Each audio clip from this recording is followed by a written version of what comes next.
bringing me back down to earth, Mark. Thank you so much. Thank you, Cat Cookie, as well. Thank you, JD. Thank you, Treva.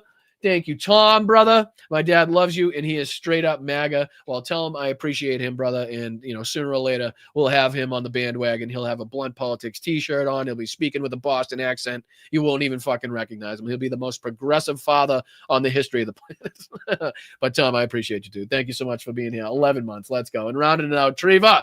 Thank you and congratulations. See, I'm not new here. Happy SoCal accent is a win. Fuck that. Fucking SoCal accent. It's not even a thing. It's not even a real fucking thing. Valley Girl, that's different. SoCal, I don't know if it has an accent. It's just like blah. It's just blah. But thank you, Treva. I appreciate you very much. I always love seeing you in the chat. Just great to see you. Thank you for the contribution. All right, I'll let you guys go. I know I'm way over, and I do apologize. Thank you so much to the mods. Thank you so much to the best chat on earth, and thank you to so much to everybody new who's given me the opportunity and the chance to bring you the news, bring you my opinions, bring you some entertainment, kill some time during the day, whatever it may be. Thank you. Make sure you hit that like button, subscribe, throw a chat in there, especially after the video posts. I've been posting a ton of shorts, a ton of videos. It's strange to me that I can have over 15,000 subscribers and only get 200 views on a video. So I don't know. Maybe you guys need to start checking them out. No, I'm just kidding. I appreciate it. Thank you so much to everybody that's liking those videos, liking the shorts, putting on a comment on the bottom. I really do appreciate it because it does absolutely go a long way in showing the algorithm that it should be put out to other people. So please make sure you're checking out the shorts. Make sure you're checking out the videos. Just as important as, checking out these lives and contributing to the show. So I'll see you guys tomorrow for the doubleheader. Remember, tomorrow, day show, we got Hawk from Hawk's podcast, my old buddy, my old pal from TikTok. One of the first people, one of my first friends when I started my TikTok journey. He's had some amazing success lately, and I can't wait to talk to him. Can't wait to speak to him. So make sure you're around tomorrow. Thank you, JD, for the 99-cent super sticker. I see you in there, brother. But yeah, make sure you're here tomorrow. Hit that notification bell. I really do appreciate it. And I'll see you tomorrow for the doubleheader. Thanks, guys. I'm Boston Brian. Stay loud, stay proud, stay aggressive, but keep your head in a swivel out there. Make sure you're staying safe. And I'll see you tomorrow. Thanks, guys. Appreciate it. As I always say, peace.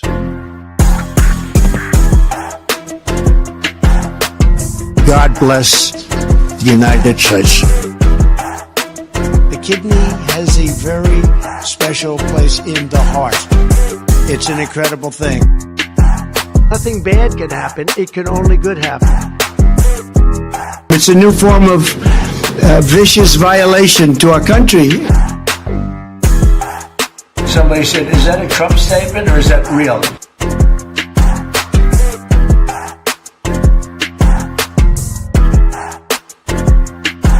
Thank you, guys. Thanks, Gary.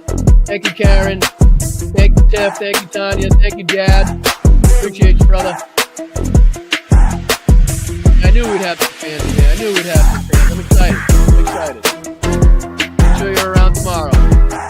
Thanks, guys. Sorry I kept you long. Thank you, Peter. Thank you, Billy. Thank you, Bob. Thank you, Progressive. Thank you, Ellen. Appreciate you guys very much. I really do. Thank you, Treva. Thank you, JD.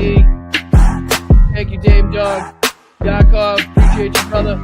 Dash View, Man Cheetah. All you guys. Fish Light. Everybody on Twitch, YouTube, Instagram, Facebook. Thank you, guys. We're out. Bravo, Ukraine, and Royal. Bye, Dad. Love you. Peace out, Mom. Kel, Tim. Love you guys. Bye, Mel. Logan. Peace.